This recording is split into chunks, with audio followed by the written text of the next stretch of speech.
자, 그러면 이제 오늘 요 민법의 뜻에서 쭉 해서 법률 행위의 요건까지 공부를 했는데 칠판을 보세요. 자, 제가 오늘 배웠던 걸 한번 정리를 한번 시켜드릴 테니까 먼저 해봅시다. 민법은 뜻이 뭐였었죠? 민법은 개인 간의 법률 관계를 규율한 법이고 민법은 사법에 해당합니다. 그리고 법률 관계는 강제성이 있고 법률 관계를 규율한다는 건 법적 분쟁을 해결한다는 뜻이에요. 그리고 분쟁 해결의 기준으로 세 가지가 있죠. 세 가지가 법률, 관습법, 조리. 그리고 법률 관계가 만들어지는 순서는 법률 사실, 법률 요건, 법률 효과. 법률 사실이 모여서 법률 요건이 되고 법률 요건에 해당하면 반드시 법률 효과가 나오도록 되어 있다는 겁니다. 그리고 법률 요건을 두 가지로 나누면 뭐로 나누는 거죠? 법률 행위하고 법률 규정으로 나눈다는 겁니다. 이 두 가지는 뭐가 있고 없고의 차이죠? 의사표시가 있고 없고의 차이라는 겁니다. 그래서 요 사람이 행위를 하는 여러 유형 중에서 의사표시가 들어가 있는 것을 모두 아우르기 위해서 총괄하기 위해서 만들어낸 단어 하나가 바로 법률행위라는 거예요. 그래서 법률행위의 뜻이 의사표시를 필수 불가결의 요소로 하는 법률 요건이라는 겁니다. 대신 법률행위는 중요한 특징이 있기 때문에 기억하셔야 됩니다. 당사자가 뭐한 대로 의혹한 것대로 법률 효과가 발생한다. 그러려면 꼭 두 가지 요건을 갖춰야 되죠. 무슨 요건과? 성립 요건과 효력 요건을 갖춰야 한다는 겁니다. 성립 요건 세 가지가 당사자, 목적, 의사표시이고 효력 요건도 세 가지인데 첫 번째 당사자가 능력 세 가지 갖추는 거죠. 권리 능력, 행위 능력, 의사 능력을 갖춰야 되고 법률행위 목적은 네 가지죠. 네 가지. 확가적사, 확정성, 가능성, 적법성, 사회적 타당성을 갖춰야 되고 세 번째 의사의 표시가 두 가지죠. 의사의 표시가 뭐하고 일치하고 뭐 없어야 한다. 하자가 없어야 한다는 겁니다. 자, 그럼 먼저 요 이론 수업을 하고 난 다음에 항상 제가 그날 배웠던 내용을 정리할 수 있는 문제를 꼭 풀어드립니다. 이걸 여러분이 잘 푸셔야 됩니다.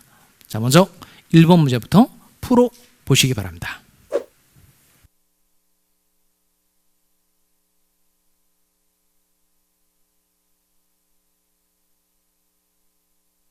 자, 1번 문제는 그렇게 어렵지 않았죠? 자, 해봅시다. 민법과 법률 관계에 관한 설명으로 틀린 거 찾는 거죠. 틀린 거. 일단 우리 시험이 주관식이에요? 객관식이에요? 객관식이죠. 그럼 객관식은 요 이론을 많이 알아야 돼요? 문제를 잘 풀어야 돼요? 문제를 잘 풀어야 되죠. 그러니까 여러분이 그 수업 시간에 제가 설명한 내용을 이해하는 데 그쳐서는 안 되고 반드시 그 이론 문제를 정확하게 풀어내는 힘이 길러져야 돼요. 자, 그러면 이게 답 고르는 것도 중요한데요. 여기는 이론 확인 문제는 5가지 지문을 다 아는 게 중요합니다. 5가지 지문 중에 어느 하나가 답으로 되기 때문에 정답만 외워서는 되지 않겠어요? 꼭 5가지 지문을 다 아는 것까지 연습하시기 바랍니다. 1번 질문 읽어봅시다. 민법은 개인 간의 법률 관계를 규율하는 법이다. 정확하게 OX예요. 5죠. 그 다음에 개인 간의 법률 관계를 규율하는 거니까 2번 민법은 사법에 해당한다. 맞죠? 3번 법률 관계에 기한 약속을 이행하지 않는 경우 끊고. 아까 제가 법률 관계하면 꼭 생각나야 될 단어가 있다 그랬죠. 법률 관계는 뭐가 있다? 세자. 강제성이 있다. 무조건 이거 먼저 생각나줘야 돼요. 법률 관계는 뭐가 있다? 강제성. 따라서 법에 의해서 규율되는 생활관계니까 법률 관계에 기한 약속을 이행하지 않으면 볼까요? 채무 불이행을 이유로 끝에 손해배상을 청구할 수 있다. OX예요. 5 맞죠? 그 다음에 4번 민사에 관하여 법률의 규정이 없으면 관습법에 의하고 관습법이 없으면 판례에 의한다. OX예요. 이거 X죠. 어디가 틀렸어요? 판례가 아니죠. 아까 많이 강조드렸던 겁니다. 분쟁 해결의 기준 세 가지는 법률, 관습법, 조리. 판례는 직접적인 분쟁 해결의 기준이다 아니다? 아니에요. 그래서 정답이 몇 번 되는 거죠? 4번. 자, 근데 그 나중에 기출 문제를 보면 아까 제가 그 얘기를 많이 드렸는데 그 문제를 풀어보면 다음 중 옳은 것은 틀린 것은 하고 끄트머리가 다 다툼이 있으면 판례에 따르면 이렇게 돼 있죠. 그럼 그 지문들은 다 법적인 분쟁에 관한 내용들인데 이걸 판례에 따라서 답을 고르라는 거예요. 그럼 이게 언뜻 보면 옳은 거 고르는 거고 틀린 거 고르는 건데 다 판례에 따라서 분쟁을 해결하는 거니까 판례가 분쟁 해결의 기준인 것처럼 느끼게 된단 말이에요. 근데 그 판례라는 게 1심 법원 갔다가 2심 법원 갔다가 3심 대법원에서 당해 사건에 관해서 대법관들이 결론 내려준 걸 판례라고 한다 그랬죠. 근데 대법관들이 그냥 자기 마음대로 판결을 하진 않죠. 그럼 대법관들이 판결할 때 무엇을 근거로 판결할까요? 똑같아요. 먼저 법률이 있으면 법률 가지고 분쟁을 해결해 보고, 그다음 없으면 관습법 가지고 분쟁을 해결해 보고, 없으면 조리 가지고 분쟁을 해결해서 내놓은 결론이 이게 판례인 거예요. 그러니까 판례가 직접적인 분쟁 해결의 기준이 되는 게 아니고 판례가 근거로 삼았던 그 법률, 판례가 근거로 삼았던 그 관습법, 판례가 근거로 삼았던 그 조리가 분쟁을 해결하게 된 거니까 판례는 직접적인 분쟁 해결의 기준이다 아니다? 아니답니다. 이거 깔끔하게 정리합시다. 분쟁 해결의 기준 세 가지가 뭐라고요? 법률, 관습법, 조리. 5번 갑시다. 아버지가 아들에게 생일 선물을 사주기로 약속했다는 겁니다. 이건 법률 관계가 아니다. OX예요. O. 맞죠? 법률 관계 아니고 이건 무슨 관계라고 말하죠? 이건 인간관계라고 합니다. 그러니까 인간관계는 법률 관계하고 정반대로 인간관계는 뭐가 없죠? 강제성이 없다 이겁니다. 자, 1번 문제는 쉽게 골랐고요. 자, 그다음 2번 문제 갑시다. 2번 문제도 풀어보세요.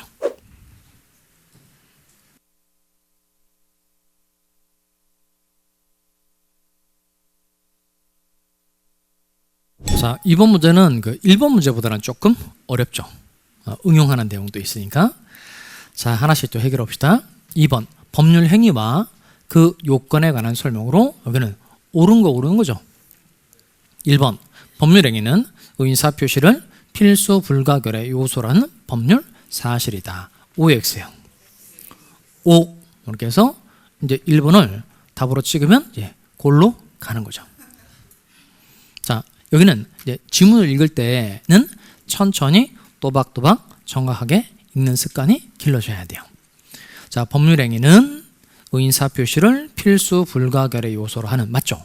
왜냐하면 요 법률 행위는 의사 표시가 들어가 있는 걸 모두 묶어서 법률 행위라고 이름 부르기로 정했으니까 의사 표시가 필수 불가결의 요소인 건 맞죠? 그럼 얘는 어디가 틀렸어요? 법률 사실이 아니죠. 법률 사실이 아니고 얘는 어디에 해당하는 거예요? 법률 요건에 해당하는 거예요. 법률 요건. 따라서 1번은 OX, X. 이거 고르면 안 됩니다. 자, 2번 법률 행위는 의사표시로만 이루어져 있다. 의사표시로만 이루어져 있다. 아까 법률 행위가 되려면 의사표시가 필수 불가결의 요소인 건 맞죠? 근데 의사표시로만 이루어져 있는 건 아니고 다른 법률 사실이 필요한 경우도 있어요, 없어요? 있어요.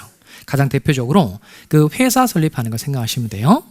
그럼 회사를 설립할 때는 정관 작성하는 게 의사표시인데 이것만 가지고는 안 되죠. 이것만 가지고는 안 되고 주무관청의 허가도 받아야 되고 설립 등이라는 것도 별도로 있어야 돼요. 그러니까 의사표시가 필수 불가결의 요소인 건 맞는데 의사표시로만 이루어져 있는 건 아니고 의사표시 이외에 다른 법률 사실이 필요한 경우도 있다 없다? 있어요. 이건 만으로 이루어져야 되어 있으니까 OX예요. X. 3번 법률행위의 목적의 존재는 법률행위의 효력 요건이다. 이건 성립 요건 세 가지가 뭐죠? 당사자, 그리고 목적, 그리고 의사표시. 법률행위의 목적이 있어야 한다. 이건 성립 요건인가요? 효력 요건인가요? 성립 요건이죠. 그런데 효력 요건이 되어 있으니까 OX예요. X. 4번 의사 능력 없는 자의 법률행위는 취소할 수 있다. 의사 능력 없으니 이거 취소할 수 있네. 이렇게 4번을 찍으면 어떻게 될까요? 또 골로 가는 거죠. 객관식은 이게 묘미예요. 그러니까 그 4번을 답으로 고르시는 분은 다음 수업 시간에 제가 수업 시간에 설명하는 예, 그리고 칠판에 띄워드린 글씨 더 유념해서 보시기 바라요. 먼저 의사 능력이 없는 경우로 설명해 줬던 게 뭐죠? 이거 참이슬 60병. 참이슬 60병 먹고 술에 떡이 된 상태에서 토지 매매 계약을 체결한 거죠. 일단 성립이에요, 불성립이에요? 성립은 한 거죠. 성립은 했죠. 성립은 했는데 의사 능력이 없는 건 효력 요건을 못 갖춘 경우고 얘는 취소할 수 있는 게 아니고 얘는 무효죠. 그러니까 취소할 수 있는 게 아니고 얘는 뭐로 된다? 무효로 된다는 겁니다. 무효. 그러니까 무효는 뭐고 취소는 뭐고 다음 시간에 또 정리를 한번 해드리도록 하겠어요. 어쨌든 의사 능력이 없을 때는 법률행위 효력이 뭐로 된다? 무효로 된다는 겁니다. 5번 이건 35회 때도 답으로 나올 수 있는 아주 좋은 중요한 질문입니다. 법률행위의 무효에 관한 규정은 법률행위로서 성립하지 않은 경우에는 유추 적용될 수 없다. 말이 좀 어렵죠. 무효에 관한 규정은 법률행위로서 성립하지 않은 경우에 유추 적용될 수 없다. 일단 여기 그 성립하지 않은 경우는 불성립이니까 이건 어렵지 않은데 여기 유추 적용이라고 되어 있네요. 유추 적용은 뭐예요? 적용은 적용인데 유추 적용. 이건 뭐냐면 그 A라는 놈이 있고 B라는 놈이 있는데 요 A는 규정이 있어요. A에 대해서는 규정이 있고 B에 대해서는 규정이 없는 거예요. 근데 보니까 이 B라는 놈이 A라는 놈과 성질이 비슷해요.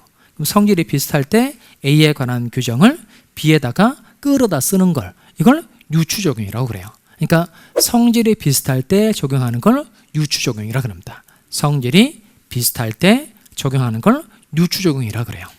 그럼 조금 이제 의미가 좀 와닿을 거예요.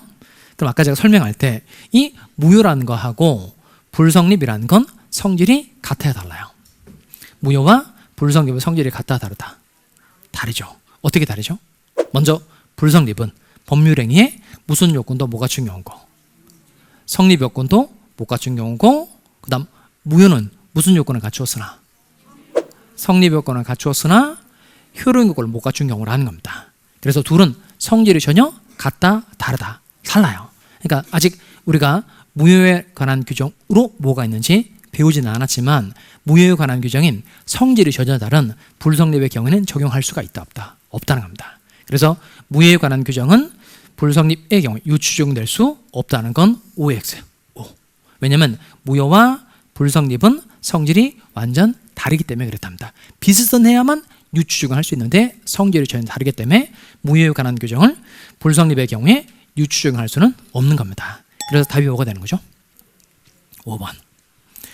자, 그럼 이렇게 이제 이론 내용을 공부를 하면 이제 제가 수업을 어떻게 진행할 거냐면 항상 제가 어디서부터 어디까지 할 건지 내용을 다 교환으로 만들어 드릴 거예요. 그리고 항상 끄트머리에 그날 배웠던 내용을 복습하는 문제를 꼭 풀어 드리도록 하겠어요.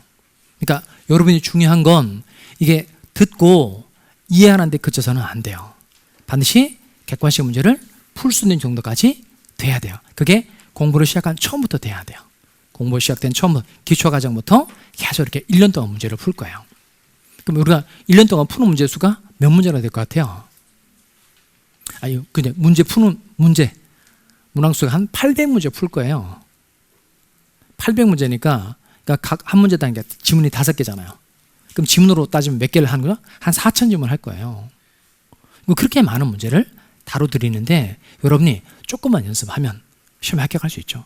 그중에 절반을 틀린다고 해도 2,000개를 알고 가는 2,000문제를 알고 가는 거니까 떨어질래야 떨어질 수가 없다는 거예요. 그러니까 수업 시간에 최대한 집중해서 잘 들으시고 그리고 집중해서 들은 내용 가지고 자꾸 문제를 푸는 연습을 해요. 그리고 오늘 교환 드렸죠. 교환 드렸으니까 그 교환에 또 문제 나오죠. 그러니까 똑같이 풀어보시기 바라요. 또 교환은 이건 짬 시간에 활용하라고 드리는 책 내용이라고 보시면 돼요. 그러니까 왔다 갔다 할 때 그러니까 전철 타고 다니고 버스 타고 다니고 잠깐 시간 났을 때 그냥 편안하게 읽어보는 거예요. 대신 소리 내서 읽어보시기 바라요. 소리 내서. 그러니까 눈으로 이렇게 훑어보는 건 그냥 경치를 그냥 보는데 불과해요. 근데 반드시 소리 내서 읽어보면 확실히 오감의 능력이 오감이 작동이 돼서 훨씬 더 머릿속에 기억나는 게 많을 겁니다.